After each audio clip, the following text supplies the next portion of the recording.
This short film is about Masonic banners in Buckinghamshire. We'll look at the history of banners, a glimpse into the province of Buckinghamshire, and answer those questions about why we're making a book at all. So what is a banner? According to Heraldry by Boutel, a good source for things relating to banners and flags and pennants, it's a square or oblong armorial flag hung by one of its sides. Well, that's fine as a starting point, but when we reflect on banners in Buckinghamshire, they're slightly different. So let's generalise so that we understand. A banner has loops of cloth across the top. It hangs vertically from a horizontal crossbar. You can see from the photograph there are examples of flags, pennants, and right in the centre is a banner. When we think of banners from history, we might be reminded of things like the Battle of the Banners from the Orange Order in Northern Ireland, or possibly from the suffragette movement, or even indeed mine workers and colliery workers, and indeed brass bands, all of whom had banners to differentiate themselves, to celebrate their message, and to act as a rally point. Banners actually go back much further into history, and quite often we find that they have some military as well as historic significance. Think of the Chinese, Indian, Assyrian, Babylonian, Egyptian and Sumerian armies. All of those paraded their banners in battle. Even Highlanders from Scotland did this. Soldiers would rally round their king or leader, then rally round their banner, and then ultimately defend themselves against their foes. Possibly one of the most commonplace banners is that held by the legionnaire in the picture. You might be interested to see the Parachute Regiment's lodge banner. As you can see, it has the two pillars, something that we'll touch on later in this film. During the Third Crusades, between 1096 and 1099, many Scottish guilds took their banners overseas with them. In the illustration that you can see, which comes from the British Museum, you can see many banners and men and materials being loaded onto a ship, ready to set sail. The intention was to take banners and men into battle. The main banner that the Scottish guilds used was one called the Banner of the Holy Ghost. And these men were known as the Knights of the Holy Ghost. Their intention had been to place on the walls of Jerusalem the banners, emblazoned with the motto, "In thy good pleasure built thou the walls of Jerusalem." Now, let's move forward in time. We're still in Scotland, and we're still with the guilds. Let's look at the blue blanket. This dates back to 1482. The original banner was 10 foot by 6 foot. It was quite a thing. You might notice in the top right hand corner is the saltire. Many believe this to be a Scottish symbol when in actual fact it's a Roman symbol, and it's found as early as the 4th century on their coinage. Now these blue blankets, as they were known, were taken into battle, and one Scottish guild, the Hammermen of Edinburgh, were well renowned for being carers and keepers of these blue blankets. It's said even to this day that there are lodges and guilds in Scotland that hold examples of the blue banner. Now let's travel south. You're in Yorkshire. It's 1536. Imagine the scene. Henry VIII and his men are breaking up Catholicism and dissolving the monasteries. There's pillaging, there's burning, and there's discontent. Robert Aske, a lawyer cum leader, shown in the picture, rallied men from what was said to be the shires of Yorkshire for the most serious of all Tudor rebellions. He was supported by the monks, who brought with them banners, and as they walked into towns and villages to gather support, they would raise their banners, and these banners would act as emblems. Again, a rally point, a way in which people would recognise who they were and what they were there for. It was an act of defence, an act of defiance.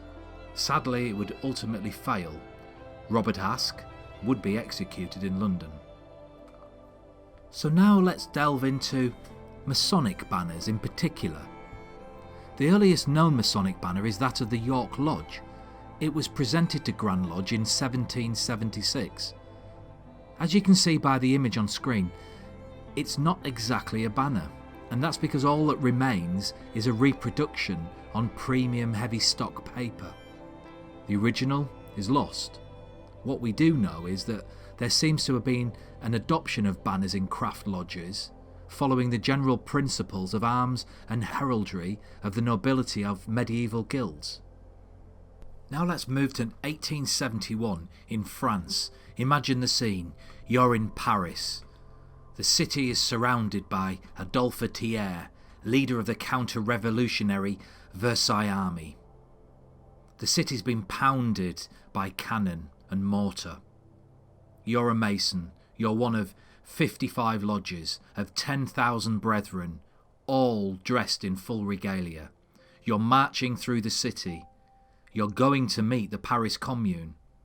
Your leader addresses the Paris Commune and asks for the opportunity to address those people who seek to bring down the walls of the city and invade and bring about an end to this revolution. The leaders of the revolution say, "Fine, address the people and then go and address the army. You have our permission." So the Masons do indeed walk through the city. They walk past the Champs-Élysées, past the Arc de Triomphe. They send a balloon into the air and drop leaflets of their manifesto.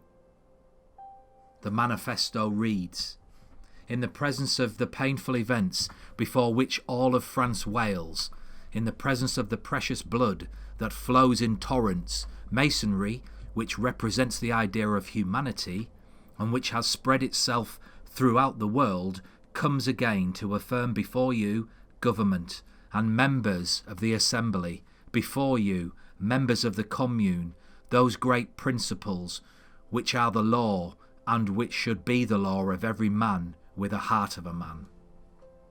Liberty, equality, fraternity, solidarity. Masonry preaches peace among men, and in the name of humanity proclaims the inviolability of human life. Masonry curses all wars. It wails over civil wars. It has the duty and the right to come among you and say, in the name of humanity, in the name of fraternity, in the name of the devastated fatherland, stop the spilling of blood. We ask this of you. We beg you to hear our appeal.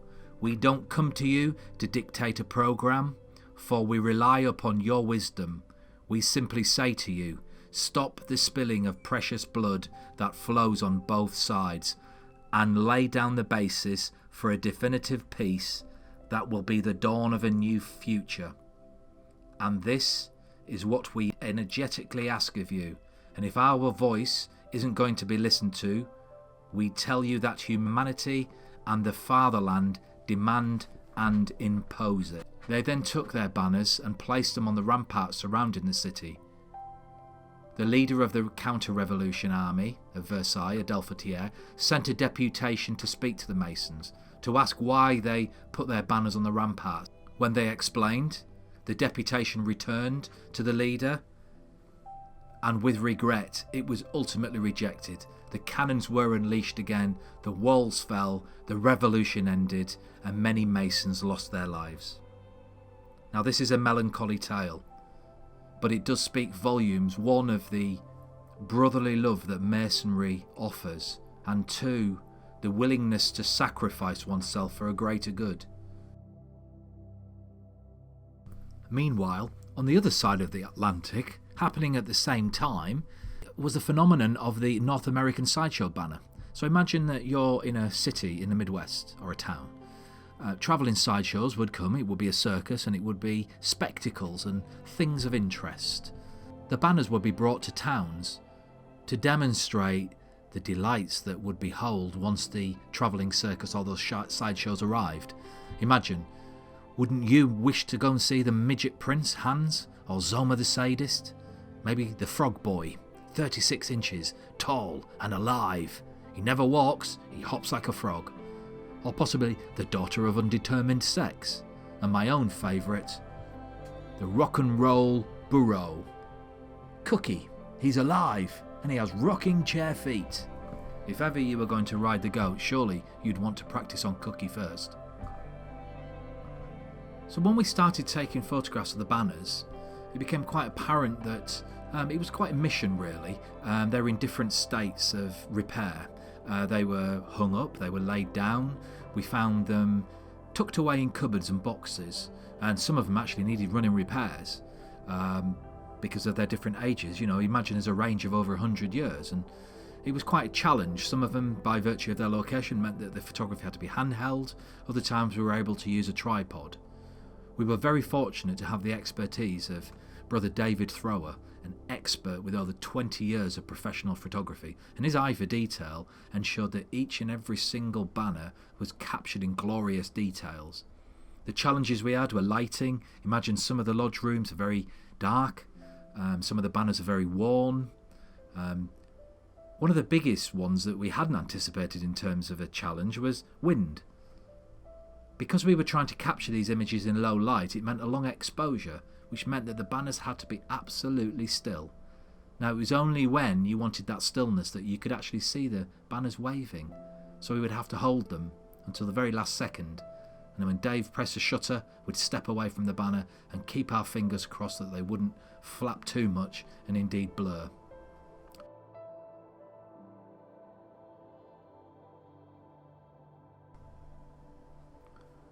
We decided that whilst we were taking photographs of the banners, it would be quite nice to capture images of the actual temples themselves, because after visiting the first one that we'd never seen before, we realised each and every single lodge room is different.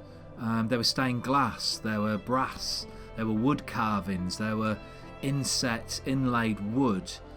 They were quite stunning, and we wanted to ensure that there was a record kept of these.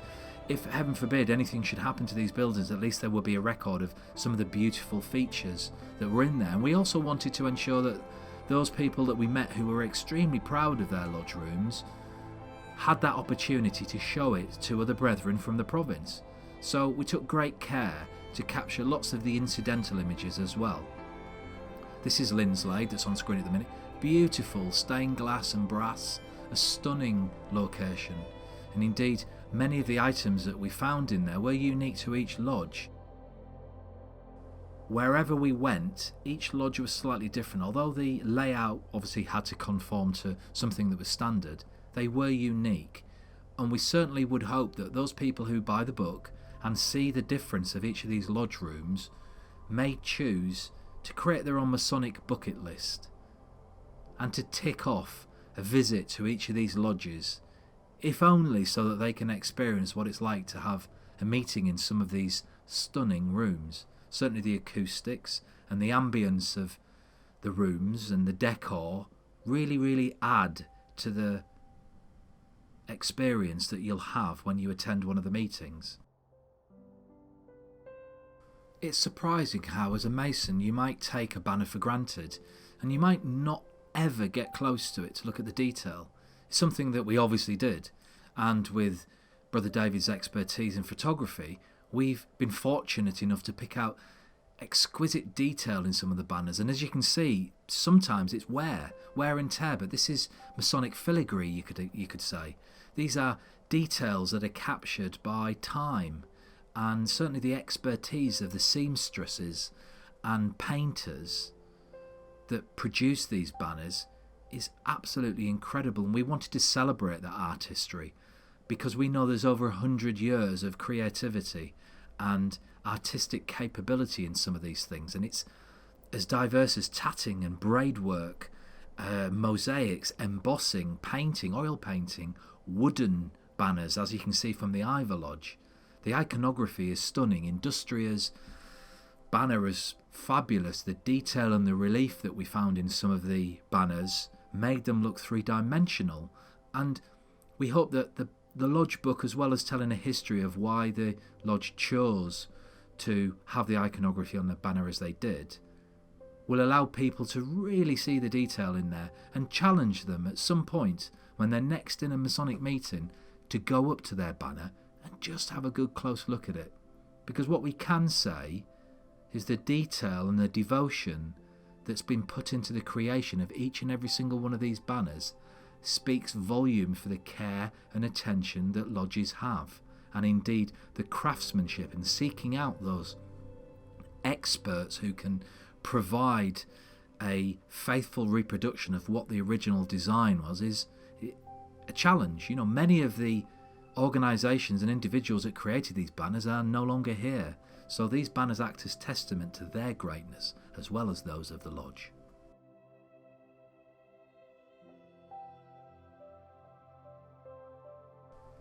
So there are some most obvious types of banners, and we tried to categorise them just for interest really. We found that of the 119 banners that we took photographs of, over 70 of them were needlepoint and less than 30 were actually brushstroke. There were some that were mixed medium, but certainly needlepoint was the most popular medium that was used for making banners. And in terms of popularity of design, where we expected the heraldic shield to take first place, it didn't. It came in third place. The swan, that's synonymous with Buckinghamshire as a county, came in second place. There were 26 lodges that chose to have that on their banner, but coming in first place were buildings and villages, things that were specific and symbolic to the area. It might be a church, it could be a forest, it could be a hill, it could be a building within a town or area, or indeed a bridge or an industrial object, but it was something that was very specific and very natural. That came in first place. And in terms of the secondary images that we found that embellished the banners, obviously the square and compasses came in top, followed closely by pillars, and then 38 banners actually had mottos on them as well. When it comes to taking photographs of banners and doing the research, you do need to be a bit of a historian, and you need to pick out interesting things, because the book ought to be an interesting read. And one thing that we observed were the pillars that appeared on many banners. 41 of the 119 banners that we photographed actually had pillars on their banners, and 31 of those had the celestial body, which is the stars if you like, and the moon, on the right hand side. Well, there's nothing so unusual about that, you might say. Well, what was interesting, however, was that there were 4 that had the terrestrial body on the right hand side. Why did they have it on the opposite side? We don't know. It could have been a mistake. There could have been a very real reason. We may never know, but we'll certainly seek to find that answer to that question. We found that 3 of the 119 banners didn't have a top at all on their banner, and interestingly, Orion Lodge, one of my personal favourites, not least because it's the only banner in Buckinghamshire that doesn't have its lodge number on the banner, but also because it has a marauding drunken soldier on it, and finally the only banner that's decided to have its own unique interpretation of what a square and compasses should look like, incorporating something that may be a stag's head or an article of clothing, but because it just doesn't feature anything on the top of the pillars. There are 3 banners, Sayre Green, the province of Buckinghamshire's Sunnymead Lodge, and Longville Lodge, that chose to have 3 pillars on there. Now there is a reason for that, and any Mason who's had his certificate will be able to answer that question for you. Finally, there were some lodges that just decided to throw the book out the window. Misbourne Lodge, they decided to have a sun instead of the earth. Pegasus and Penn and Tyler's Green decided that they would have Saturn instead of the moon and stars. And most interestingly of all, the Observatory Lodge in Slough decided that they weren't going to have a moon and stars at all, they were just going to have 2 earths. As we journeyed through the province, taking photographs of banners, there were some that caught our attention, and we'd like to honour them with a series of awards. Now, although we're singling certain lodges out, that doesn't discount any other lodge banner as being anything lesser, but these are just some ones of interest. So first, our award for the most weathered banner that has to go to Watling Street, as we experienced when we brought it down from the rafters and hung it on a crossbar ready to be photographed. It literally fell apart in our hands. We understand the lodge are trying to have it repaired, and we wish them well with it. We love that banner, and because of its frailness, we feel it deserves an award. The next category is the most unique banner, and this goes to Amersham Lodge, and the reason for that is their banner is effectively a piece of blue leather that's been affixed to a hard piece of wood, and that leather's been embossed. It's been gold foiled, silver foiled, and it's been printed and painted. It's exquisite. It's unique. There are, to our best knowledge, no other banners in this province, and indeed maybe other provinces, that has this style of working. So it is most unique. Our next category is peas in a pod, and this goes to both Eton Lodge and Temple Manor Lodge. And the reason why we chose these is evident in the picture. As you can see, Temple Manor Lodge is the daughter lodge of Eton Lodge. You can see that by the numbers. What was most interesting about the Eton Lodge banner is that it was actually painted by one of its first members, Brother Victoriano Codino Langlin, who was a very accomplished painter from Barcelona in 1844. It was presented on the 20th of October 1894, only 6 months after he was initiated. His special gift as a painter was the ability to paint canvas to simulate tapestry, and that technique is readily apparent in the banner, and we think it's just beautiful. Our next category is Banner from Another Mother Award, and this goes to Cliveden Lodge. Cliveden Lodge number 7944 was consecrated at Freemasonry Hall on May the 29th in 1964. The founders lived in Slough and the Burnham areas. Their names are recorded on the Cliveden Lodge banner. Viscount William or Bill III Astor was one of the petitioners. Cliveden House had been his family seat for many years. He agreed to the founders' request to use Astor's name and the coat of arms in the lodge crest. What was most interesting is actually what's on there, and that's the reason why they've won the title of Banner from Another Mother. What could have possibly led this particular lodge to want to put a fur trapper and a red Indian onto their banner, as well as indeed a silver eagle? The reason being was that the arms of the Viscountcy were based on William Waldorf Astor's grandfather, who made the family fortune through Manhattan property. The family weren't easily able to settle in America and did return home to Buckinghamshire, and indeed brought back with them memories of those times, and that's the reason why it appears on the banner. There are other interesting stories associated with this particular lodge, and more will be revealed in the book. As well as those that we've individually picked out, we thought it might be quite nice to have some worthy mentions, and these are banners that we felt were exquisite in their detail and really demonstrated some area of expertise and beauty. So St Martin's Lodge, if you ever have the opportunity to look at their banner, it's one of the most heavily reliefed banners that we've come across, and it's a beautiful image of a fair maiden offering something to a prince on a horse. Just beautiful. There's also Herschel's Lodge, which has a golden phoenix sitting astride the earth. Another beautiful example of a gold embroidery relief work. Just beautiful. There's Industrial Lodge. We like this because it looked like a Pink Floyd album cover, or maybe something from a Frankie Goes to Hollywood album from the 1980s. Beautiful iconography and very well produced. And of course Concordia Lodge is a great example of heraldry. As we said, we expected to see more heraldry. We thought it would be the most popular of all styles, but it isn't. Yet this is fabulous. It has everything you'd expect. The lion, the unicorn. Sitting atop is the Swan of Buckinghamshire. It's beautifully painted, slightly worn, but all the better for it. A fantastic example. Our next category is the Banner for Hard Knocks, and that award goes to the Scientific Lodge number 840. We were really taken by this lodge, and indeed we met many of the brethren, great people. This particular lodge was founded by those people involved in railway management and manufacturing in Wolverton only 21 years after the town was formed as a world's first railway town.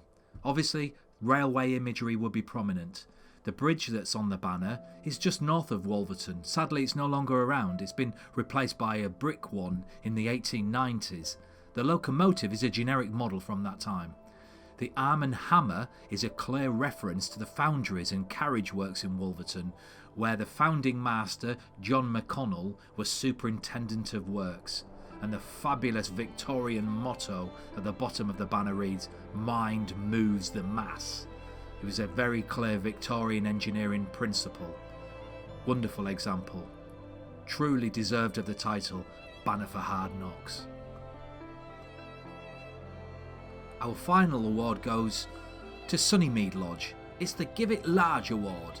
And we felt they were entitled and much deserved of this because they felt that it wasn't enough to just have one banner. They would have two side banners as well that would feature the worshipful masters who took the seat of King Solomon. Fabulous.